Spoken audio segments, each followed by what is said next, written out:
Talafalava nei fo e saulu Samoa lona lima o aperila ai o le whaapoponga o tala, alau li Polynesia.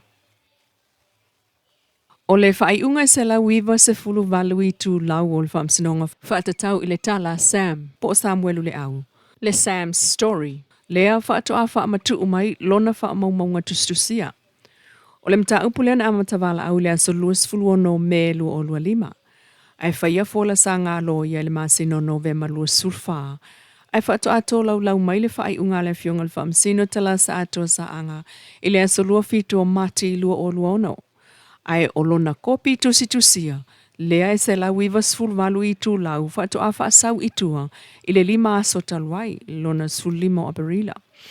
O le li ia onga Universite a Samoa tu au maletino na la vea i se taamale mamaliwai mai manuanga tu ngā. O le fionga le ala le pule rimoni a yafi leisi o tangata e to lua na masalomia o aveta vale na maliwai tu au. Ma tō fiai le vaenga o leo mai le tu o ta vale a fie whaia le suenga. I le taunu unga o nā suenga na mōli ai Samuelu e leo.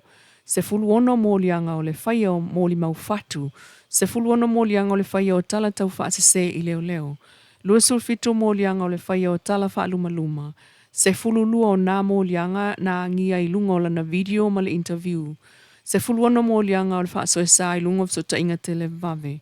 Se fulu tolu mōlianga o le wha o ngā upu, insulting words.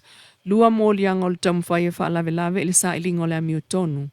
Lua mōlianga wha atasi molona tolu o sivai fepulea i lise li o mala au li ile tamuwhaia lave le sa ilinga o le amio tonu. Peitai, o moli mau, na tu vai ele fionga whaamsino, iona vai ngau ili te tele wha. Mua o le suesu engo le lua o lua tasi, lona lua le suesu engo lua o lua tolu, lona tolu le suesu engo lua o lua wha, male va ainga o Sam si vai mamari. Peita e ile parkalafa fitu se lau 5 valu o le whai unga tustusia. O whaamawi na iele aise moli mau nei luma o le whaamsinonga, e whaamauni ai na tua ia e tuila epa maleala la auli ile maliu o tu au. O moli mau nei lumol whaamsinonga mai le tua leo. E le ilu i na fo i e le tu te. O le ngāruenga le nā leo, o le avane o whaamauninga ai le o le tu te. O le isi tu na ave iai le whaataua le whaamsino. O le ai o ni pepa whaapitoa o whaamaumaunga leo. E le mawhai o na la aloa lana ngāruenga mai lea wha le tonu. Ma e le te tau fo'i o na talia e le atunu ule nei, le whaatinonga o ngā ruenga leo i le atulanga. Ona o le mta ngā ruenga pau leo le mta ngā ruenga e ave iai le whaamoe ngai ngafa malsaunga le mua Samoa. Ma e au fo'i o na atoa mea talawhia ngai, mo le whaatinonga o le lātou ngā ruenga. Ma muli ta ia le ta ia lai whaatinoi ngā ruenga leo. Ia ato atoa ma whaamaoni a lātou suesu e ngā whai. O whaamawina fo i le palkala whaafe se lau lua sfuruiva. Le talo sangaina e le sui pa le mia taluai. O se suesu e ngā tūto atasi e whaia i le maliu o tu au maletino.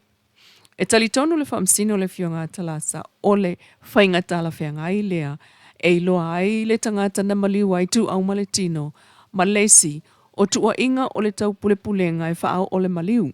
O lo o tau tū lava le ala e mamalo na tangata. E manatul whaamsino, paufo i leo le awala, e whaamama ai le ala, manisi o whaipule o le pāle mene, o le taimi nei po le taimi ua tuanai, po on tangata taito tasi, o le whaia o se suesu enga tūma oti, ma whaala wiloa le lipoti, o le nā suesu enga i le umane.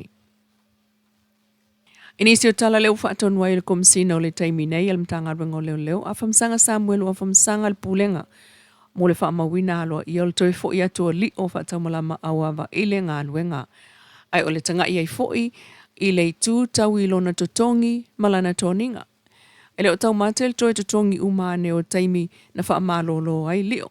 Ina ua le ai se whaamaoninga o mōlianga leo, sa whaia whaasanga i ate ia.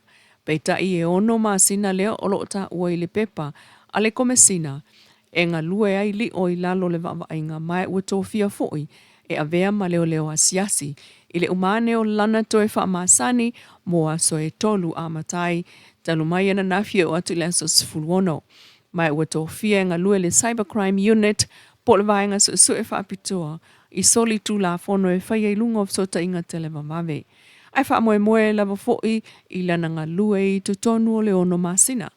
O le isi leo mtanga luenga o loo tālia pea so lātou kumasina. Po se ofisa sili I le taimi nei ese mai I isi mtanga luenga pe o le ofisa o sulfa inga. E se fulu I wafe se lau sulima TALA le mea lofa tupe wha au le anga lofa. Leo lofa ali pe le lini family. O le taunu unga le lanto foi awala sa ili tupe ai mo le tau singa o whanau. Lea o loo aia le loto ale Campus of Hope I tona I mato. Na amata mai le sao le ainga le na ua o mai I le campus I le tau sanga lua fe ma le valu. Mo lato mōli mawina le tau amtanga mainga le loto ale nawa I taimi. Sa whai lava mo lato wa sia mai. Tona I mato I le tele o mea whai tau sanga watua nai. Peitai. Na maua fo ifsoso ni ane I inga. O lato langolongo ina le wha moe lea I sini Australia. O pa angal to manga. Pa pena ona whaafta ia le pulenga I Samoa le anganga o le alofa. Ma le langolango I fisoso ni mai le misiona o whaia nei. O le tausi o whanau na awhia I Sawanga I Samoa. Tala nao nei tū la mai lau le tio Polynesia.